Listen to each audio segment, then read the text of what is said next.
अगली बड़ी खबर भोपाल से, जहां मुख्यमंत्री डॉक्टर मोहन यादव का कोलकाता दौरा है। प्रदेश में निवेश के लिए उद्योगपतियों से करेंगे चर्चा। निवेश को लेकर देश विदेश के उद्योगपतियों से चर्चा करेंगे। 8 से अधिक देशों के कंसल्टेंट से चर्चा में रहेंगे मौजूद। 400 से अधिक उद्योगपति चर्चा में होंगे शामिल। संगठनों से प्रदेश में निवेश को लेकर होगी चर्चा। 350 डेलीगेट्स, 60 से अधिक मुख्य अतिथि रहेंगे मौजूद। बड़ी खबर आपको भोपाल से बता रहे, जहां पर मुख्यमंत्री डॉक्टर मोहन यादव का कोलकाता दौरा है। बता दें, प्रदेश में निवेश के लिए उद्योगपतियों से चर्चा करेंगे। निवेश को लेकर देश विदेश के उद्योगपतियों से चर्चा करेंगे। वहीं 8 से अधिक देशों के से मौजूद रहेंगे। वहीं 400 से अधिक उद्योगपतियों से चर्चा में होंगे शामिल। संगठनों से प्रदेश में निवेश को लेकर भी चर्चा होगी।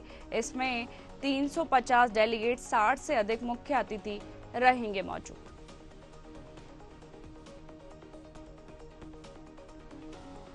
बड़ी खबर बता रहे आपको भोपाल से, जहां पर मुख्यमंत्री डॉक्टर मोहन यादव का कोलकाता दौरा है। कोलकाता दौरा के दौरान प्रदेश में निवेश के लिए उद्योगपतियों से करेंगे चर्चा। निवेश को लेकर देश विदेश के उद्योगपतियों से चर्चा करेंगे मुख्यमंत्री डॉक्टर मोहन यादव। बता दें, 400 से अधिक उद्योगपतियों से चर्चा में होंगे शामिल। वहीं इस खबर पर ज्यादा जानकारी के लिए भोपाल से संवाददाता सत्यम शर्मा जुड़ गए। सत्यम, मुख्यमंत्री डॉक्टर मोहन यादव का आज कोलकाता दौरा है, क्या अधिक जानकारी है? देखिए, निश्चित तौर पर मुख्यमंत्री डॉक्टर मोहन यादव की मंशा है कि मध्य प्रदेश में निवेश ला जाए और उसी के तहत लगातार प्रयास किया जा रहा है कि मध्य प्रदेश में निवेश के साथ साथ जो सुविधाएं हैं उसका लाभ उद्योगपति उठाए और मध्य प्रदेश में निवेश के जरिए आर्थिक जो समरसता है वो लाई जाए। इससे पहले भी सीएम डॉक्टर मोहन यादव कोलकाता गए थे, कोयम्बटूर गए थे और बेंगलुरु गए थे। आप देखिए, जिस तरह से मुंबई गए थे तो मुंबई गए थे तो उन्होंने करीब वेल स्पन कंपनी से 8,000 करोड़ रुपए, जो रिलायंस ग्रुप की डिफेंस और रिन्यूएबल एनर्जी कंपनी उससे 50,000 करोड़ रुपए का निवेश लाने का प्रस्ताव की बात हुई थी। तो तमाम तरह से प्रयास किए जा रहे हैं। वहीं पर देखिए, कोयम्बटूर में, बेंगलुरु में भी गए थे तो तमाम उद्योगपतियों से 1-to-1 चर्चा की थी, राउंड टेबल में चर्चा हुई थी। जो कॉन्सुलेट थे विदेशों के, चाहे थाईलैंड के हो, चाहे कनाडा के हो, तमाम कॉन्सुलेट से भी बात हुई थी। मुंबई में भी बात हुई थी और बाद में भी बात हुई। लगातार चर्चा उद्योगपतियों से चर्चा करके और इन्वेस्टमेंट मध्य प्रदेश में लाया जाए ताकि यहाँ पर जो रोजगार के अवसर है वो पैदा हो और आर्थिक विकास की गति पकड़े मध्य प्रदेश। इसी के तहत सीएम डॉक्टर मोहन यादव कोलकाता जाएंगे और कोलकाता में उद्योगपतियों के साथ मीटिंग रखी गई है, जहां पर 60 से ज्यादा उद्योगपतियों से वो 1-to-1 चर्चा भी करेंगी और लंच के समय भी ये चर्चाएं जारी रहेंगी। अब देखिए, सुबह 9 बजे यहाँ से रवाना होगी सीएम डॉक्टर मोहन यादव, 11 बजे करीब कोलकाता पहुंचेंगे और वहां से रात को 9 बजे वापस लौटेंगे। यानी इस दौरान 400 से ज्यादा उद्योगपतियों से बात करेंगे। जिस तरह से निवेश नीति को लेकर, प्रोत्साहन को लेकर मध्य प्रदेश में, इन्वेस्ट इन मध्य प्रदेश में किस तरह का उनको उपलब्धता, प्रशासनिक स्थिरता है, किस तरह की कानून व्यवस्था है, किस तरह की बिजली या जो खनिज संपदा है उसकी उपलब्धता है, ये सब बताते हुए नजर आएंगे। राघवेंद्र सिंह जो है प्रमुख सचिव, वो भी इसके बारे में प्रेजेंटेशन देते नजर आएंगे। पहले सबसे पहले छोटी फिल्म एक चलेगी वहां पर, जहां पर बताया जाएगा मध्य प्रदेश में निवेश की कितनी संभावनाएं हैं, तो किस तरह से विकास काम किए जा सकते हैं। क्योंकि देखिए, मध्य प्रदेश से 4,000 करोड़ रुपए के जो 4,000 किलोमीटर के रोड प्रस्तावित है, यानी 4,000 किलोमीटर की रोड अभी बनाई जानी है और बहुत बेहतर जो ढांचा है, इंफ्रास्ट्रक्चर जिसको बोलते हैं, बुनियादी ढांचा, वो बेहतर ढंग से तैयार किया गया है जो निवेशकों के लिए बेहद महत्वपूर्ण है। अभी देखिए, जो बैठक कोलकाता में होनी, उसमें 8 कॉन्सुलेट जो होते हैं बाहरी विदेशों से, वो आएंगे। जर्मन कॉन्सुलेट भी शामिल होंगे, उनसे भी मोहन यादव की चर्चा होगी और वो लगातार उनसे बात करते हुए नजर आएंगे। उद्योगपतियों से बात करेंगे, विशेषकर जो वस्त्र उद्योग से रिलेटेड है, संबंधित है, उससे उनसे बात करते नजर आएंगे। इस्पात उद्योग, चूंकि कोलकाता में जो उद्योगपति है उनमें ज्यादा है, तो इस्पात उद्योग को लेकर के भी चर्चा होगी। साड़ी को लेकर के, जो बंगाली साड़ी होती है उसको लेकर भी मध्य प्रदेश में निवेश करने की बात की जाएगी। तमाम उद्योगपतियों से और निवेशकों से मिलकर के मध्य प्रदेश में इन्वेस्ट करने की बात की जाएगी।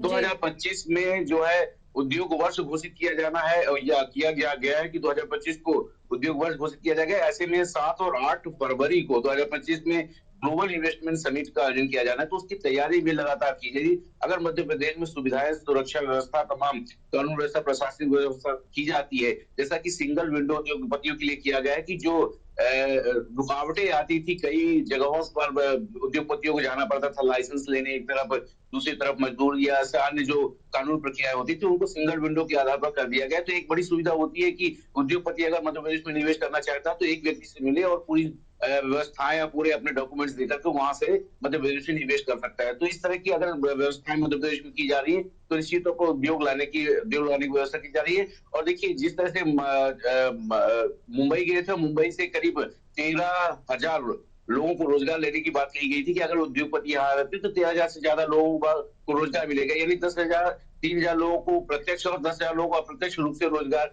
या अन्य तरह से रोजगार पैदा होगा। वहीं पर बेंगलुरु गए थे तब उन्होंने 3,000 जो 3200 करोड़ की लागत से इन्वेस्टमेंट होने की बात कही गई थी, एक 7,000 करोड़ की इन्वेस्टमेंट होने की बात कही गई थी। तो उससे कहीं ना कहीं जो रोजगार के अवसर है वो बढ़ रहे हैं और स्किल और नॉन स्किल्ड डेवलपमेंट के जो चलाए जा रहे हैं, जो नॉन स्किल पर्सन है उनके लिए भी अलग रोजगार है। अप्रत्यक्ष रोजगार में नॉन स्किल भी इसमें उद्योग जो रोजगार प्राप्त कर सकते हैं। जैसे अगर कहीं उद्योग स्थापित होते हैं तो आसपास दुकानें बनती है, रेडी पेड़ पटरी वाले जो होते हैं उनको भी रोजगार के अवसर मिलते हैं। प्रत्यक्ष रूप से जो वहां पर जॉब करेंगे, जो इंजीनियर होंगे या अन्य क्षेत्र से रिलेटेड हो, तो सभी क्षेत्रों का विकास के लिए सीएम डॉक्टर मोहन यादव लगातार जो दूसरी जगह प्रदेशों में दौरा कर रहे हैं और वहां से इन्वेस्टमेंट लाने की बात कर रहे हैं। यहाँ भी कोलकाता में जो 1-to-1 चर्चा होगी, राउंड टेबल चर्चा होगी, उसमें भी उद्योगपतियों से बात की जाएगी और यहाँ की व्यवस्थाओं के बारे में तमाम बताया जाएगा और विशेषकर जो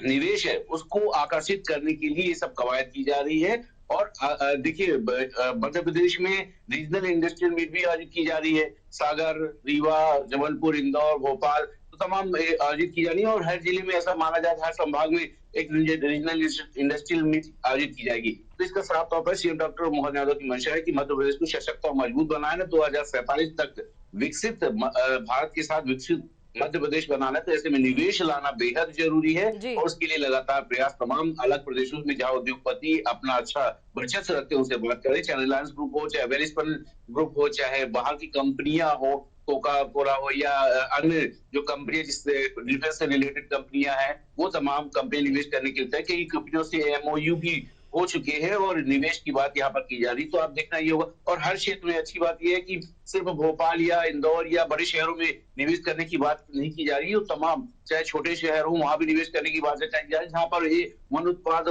की बात होती है, जहाँ पर ज्यादा खनिज संपदा, जिस चीज की ज्यादा खनिज संपदा है वहां पर खनिज संपदाओं की बात की। जैसे ग्वालियर में डिफेंस सेक्टर की बात की गई थी, जबलपुर में डिफेंस सेक्टर की बात की गई थी। तो तमाम जहां पर कृषि उत्पादन जिस तरह का रहता है उस तरह का निवेश अगर आएगा तो कहीं ना कहीं वहां के लोकल एरिया के लोगों को भी रोजगार मिलेंगे और बाहर नहीं जाने पड़ेंगे। जिस तरह से ब्रेन ड्रेन की परेशानी अभी तक सामने आई है, तो मध्य प्रदेश में लगातार निवेश की संभावनाओं को बढ़ाने के लिए इन्वेस्टर मीट का आयोजन किया जा रहा है और आगे भी इस तरह की जो संभावनाएं हैं, आगे भी अब सीएम डॉक्टर मोहन यादव भी अगला दौरा कहाँ होता है ये भी प्रस्तावित किया जाएगा। अभी फिलहाल तो कोलकाता में है और उद्योगपतियों से मिल करके वहां चर्चा करके निवेशकों और उद्योगपतियों से कहीं न कहीं इन्वेस्ट करने की बात करेंगे। जी, जैसे कि सत्यम कहा जा सकता है, जैसे मध्य प्रदेश को गरीबों राज्य कहा जाता था, पर अब धीरे धीरे उसमें डेवलपमेंट हो रहा है और भी आर्थिक संभावनाएं बढ़ रही है, रोजगार के अवसर भी दिए जा रहे हैं और मुख्यमंत्री लगातार अन्य राज्यों का दौरा भी कर रहे हैं। देखिए मध्य प्रदेश को पहले बीमारू राज्य का दर्जा दिया जाता था। बीजेपी भी ऐसा हमेशा कहती आई है कि जब तत्कालीन सीएम शिवराज सिंह चौहान बने मुख्यमंत्री तो उन्होंने बीमारू राज्य से विकासशील राज्य की ओर मध्य प्रदेश को किया। और चाहे कृषि के क्षेत्र में देखा जाए तो लगातार कृषि कर्मठ अवार्ड भी मध्य प्रदेश को 7 बार मिला।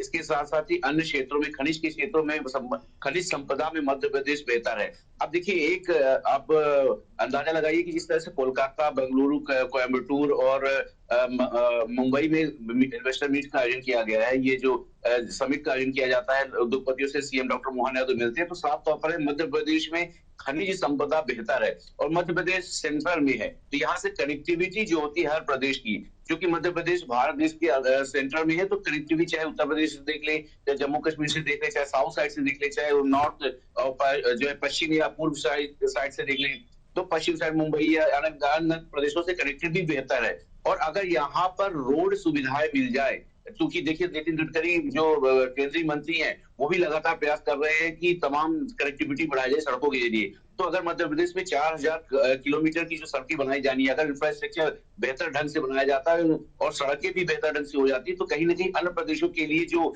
यहाँ पर उत्पादन होगा मध्य प्रदेश में, उसको कहीं अन्य प्रदेशों में ले जाने के लिए बड़ी आसानी से ले जाया जा सकता है। ऐसे में कम खर्चा आएगा, मध्य प्रदेश के लिए रोजगार पैदा होंगे और अन्य प्रदेशों में जैसे साउथ से लेकर के अगर नॉर्थ की तरफ जाना है और साउथ में मैन्युफैक्चरिंग होती है, नॉर्थ में जाना है, तो ऐसे में देखिए सपोज करिए बंगलुरु में मैन्युफैक्चरिंग होती है और जम्मू कश्मीर में जाना है, तो ये काफी